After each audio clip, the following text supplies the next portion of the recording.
या उसकी तरफ थोड़ा सा देख भी देता है, वो पवित्र हो जाता है और संसार के बंधनों से छूट जाता है। ये बात बिल्कुल सही है, लेकिन एक बात जरा सोचने की है,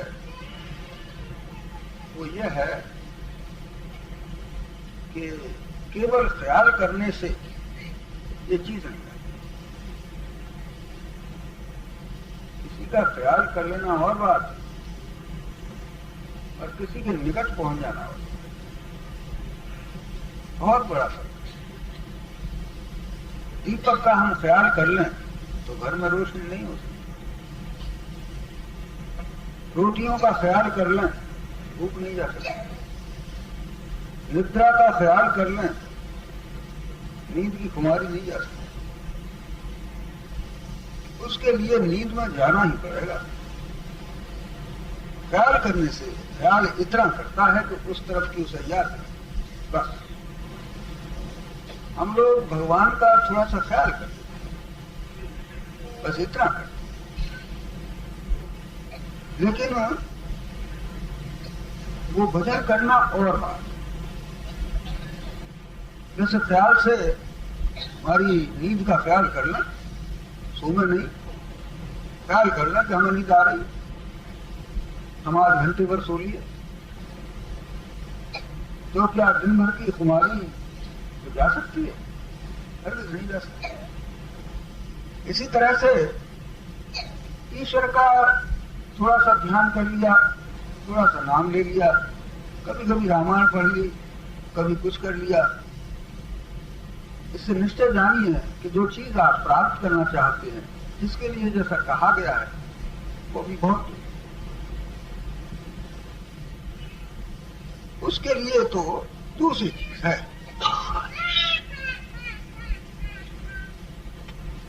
उसके लिए थोड़ा और आगे बढ़ना पड़ेगा।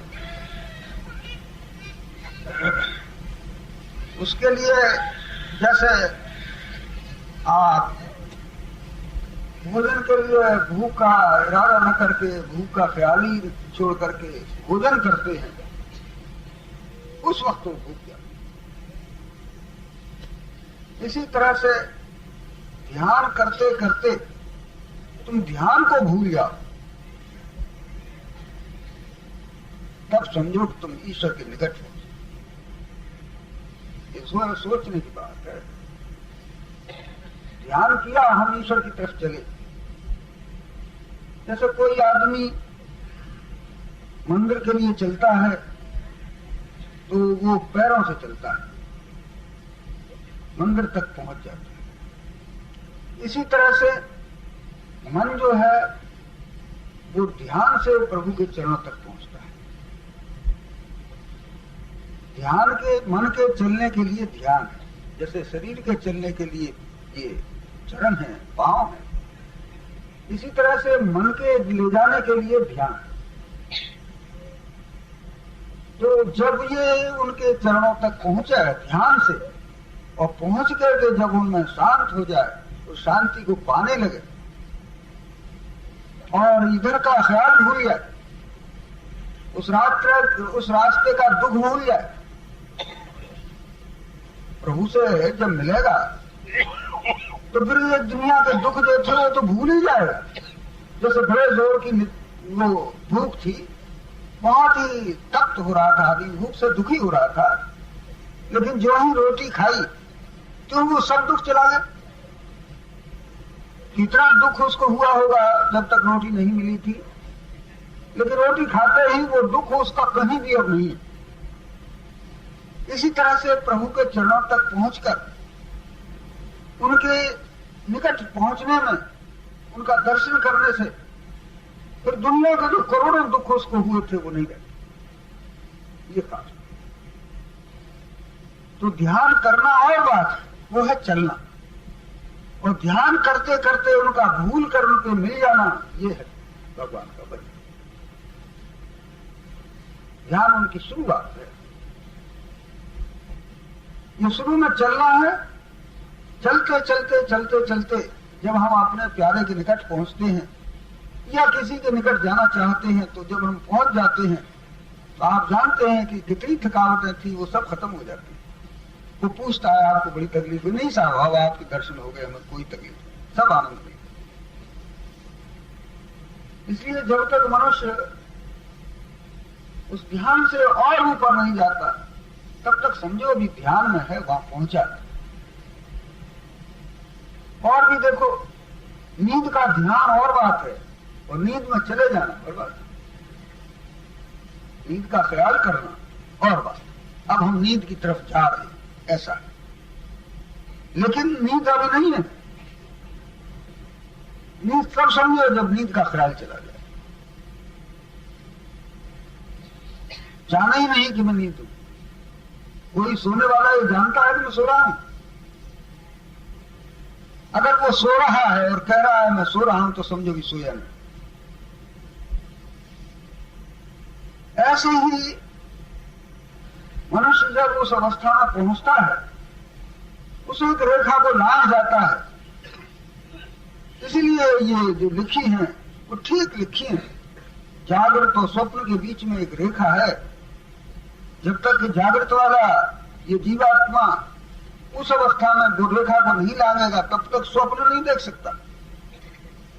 और स्वप्न और सुषुप्ति के बीच में भी एक रेखा है, उसको नहीं लांघेगा तब तक सुषुप्ति में नहीं जा सकता।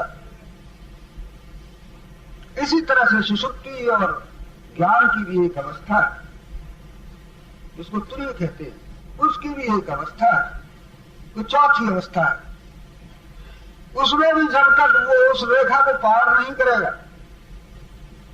तब तक उस ज्ञान की अवस्था में नहीं जा सकता। और जब उस ज्ञान की अवस्था में पहुंचता है वहां पर वो भगवान को आनंदित होकर मिलता है, देखता है, उसे एक आनंद आता है। मैं हूं और ये परमात्मा है। कितना सुख मिला मुझे, शांति मिली। लेकिन इससे भी शास्त्रों ने एक ऊंची अवस्था और लिखी है।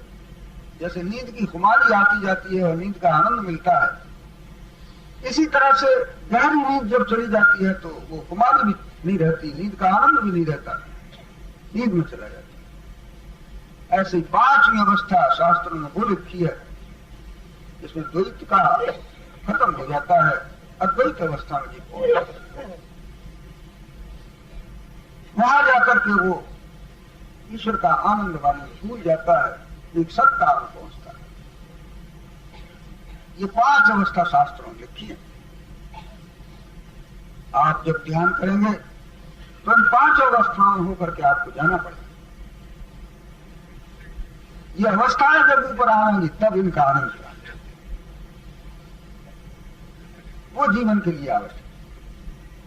ध्यान हमने बतलाया था, ध्यान एक चलने की हालत है, चलने की दशा है, चल रहे हैं, ध्यान कर रहे हैं। इसमें ध्याता, ध्यान, ध्येय ये रहते। किसका ध्यान कर रहे हैं? भगवान का ध्यान कर रहे हैं। और भगवान ऐसे हैं, स्वरूप भी उनका मालूम पड़ता है, लेकिन अंत में जाकर के ये सब एक हो जाता है और मनुष्य उस परमात्मा का द्वैत में जाकर के आनंद प्राप्त करता है। ईश्वर भी होता है, जीव भी होता है। एक अवस्था ये होती, उससे आगे फिर वो और बढ़ता है। परमात्मा कृपा करता है, गुरु उस पर दया करता है, तो इस रेखा को भी लांघ कर, ज्ञान की रेखा को भी लांघ कर तो सत्ता की रेखा में जहां और कुछ नहीं। उन लोगों ने जिन्होंने इसको प्राप्त किया था, उन्होंने यही लिखा है कि मैं ही ब्रह्म, ब्रह्माष्टमी जिसको कहते, मैं ईश्वर और ईश्वर कुछ। इसलिए जब तक हम इन अवस्थाओं में नहीं पहुंचे तब तक उसका लाभ कम मिलता है, पूरा लाभ नहीं प्राप्त। एक राजा था, वो पहले तो अच्छा काम करता रहा, लेकिन फिर कुछ विषयों में फंस गया। वो यह हालत हो गई कि वो खूब खाने पीने लगा और भी विषयों में और फंस गया। राज्य का उसे ख्याल ही नहीं रहा। आखिर को ऐसा हुआ कि राजा ने उस पर चढ़ाई कर दी और उसको फतेह कर दिया, जीत लिया, और उसको वो बंधन में डालकर अपने यहाँ मंत्री से कहा कि इसको मरवा दिया। मंत्री ने कहा कि नहीं महाराज, इसे मारना ठीक नहीं। फिर क्या किया जाए कि इसको बहुत से सुख दिए जाए। ये जैसे वहां शराब पीता था, अय्याशी करता था, गाने सुनता था, नाच रंग देखता था, और भी सुख की सामग्री करता था, रुपए पैसे की से लालच थी, वो इसके सामने डाल दिया जाए। सारे दुनिया के सुख जो है इसको दिए जाए, लेकिन एक काम कर दीजिए, इसको सोने मत दीजिए।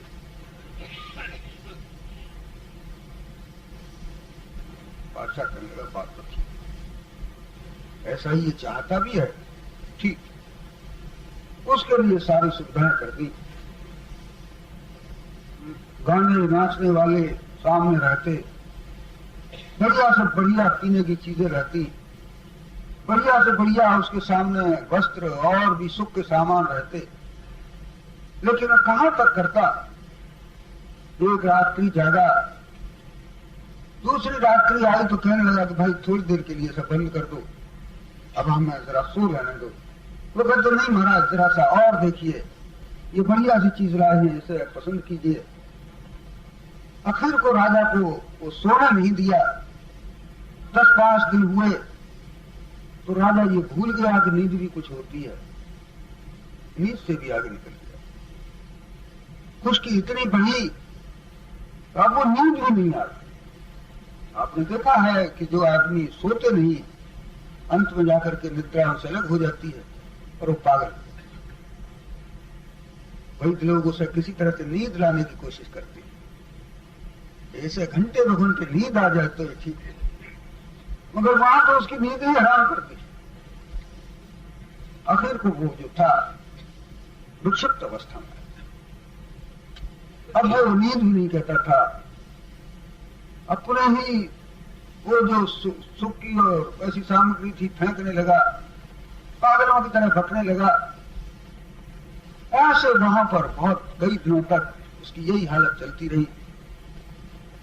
वो मरणासन आ गया। उस मरने से पहले कुछ फिर कुछ ख्याल हुआ, कुछ शांति सी मिली। उसने कागज निकाला, लिखा कि दुनिया में लोग जो शांति की कहते थे वो तो मेरे भाग्य में नहीं थी, लेकिन केवल नींद ही के न आने से मेरा सारा सर्वस्व नाश हो रहा और मैं अपने प्राण छोड़ रहा।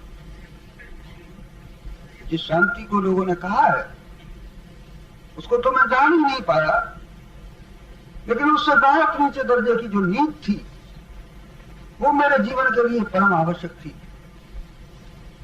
जब से मैंने उसे छोड़ा तब तो मेरी दशा और भी खराब हुई और अब मैं मृत्यु के मुख में जा रहा। ऐसा लिख करके वो समाप्त। क्या इस कहानी से हम ये नहीं समझेंगे कि जैसे जीवन के लिए नींद हमारे लिए आवश्यक है, लेकिन बुद्धि जो है, जो चीज है, मन के विकार हैं, उस नींद से नहीं जाते, नींद के खत्म होते ही फिर वही विकार आ जाते। इससे और भी एक बढ़िया नींद है, वो है ईश्वर में मिलकर ईश्वर की शांति प्राप्त। उससे जाकर के उसके जो दुख हैं, उसके जो अज्ञानता है वो नष्ट। वास्तव में वो सच्ची नींद थी। उस निद्रा के प्रभात में मनुष्य जागरण, वो नींद को आप समाधि समझिए, भगवान के ध्यान में मिल जाना समझिए। क्योंकि जब भगवान के ध्यान में वो लय हो जाएगा उस वक्त उसको एक अजीब ज्ञान, अजीब शांति प्राप्त होगी। उससे फिर उसका जीवन पवित्र। लोग नहीं जानते हैं कि भगवान को भजन से क्या लाभ। निद्रा से भी लोग नहीं जानते कि निद्रा कितनी आवश्यक है मनुष्य के। वो शांति तो बहुत ही दूर है। इसलिए ईश्वर का भजन करो, ईश्वर का ध्यान करो, लेकिन ध्यान करते करते उस अवस्था में भी जाओ ध्यान से ऊपर। अगर एक क्षण के लिए भी आप उस अवस्था में प्रवेश कर जाएंगे तो वही दशा हो जाएगी जैसे कि एक न सोने वाले आदमी की बराबर जो पागलपन सा आ गया था वो दूर हो जाता है सोने से। इसी तरह से हमें वो ज्ञान प्राप्त होता है कि हमें कैसे रहना चाहिए, ये संसार कैसे हमें बरतना चाहिए, वो ज्ञान वहां जाकर होता है। अभी तो हम दूसरों के धन की तो कोशिश करते हैं, दूसरों को दुखी दे करके हम हंसते हैं, दूसरों के व्यवहार और दूसरों की बातों का हम ख्याल नहीं करते। वो समय जब आवेगा तब आपको ज्ञान होगा। आप सब में अपने को देखेंगे और दूसरे के दुखों को अपना दुख समझेंगे। जब आप सब में अपने को देखेंगे तो उनके दुख आपको समझ वो है कि उस चीज को प्राप्त करें, रोजाना भगवान का ध्यान करें और रोज ध्यान करते करते एक दिन आप उस अवस्था में अवश्य पहुंचेंगे।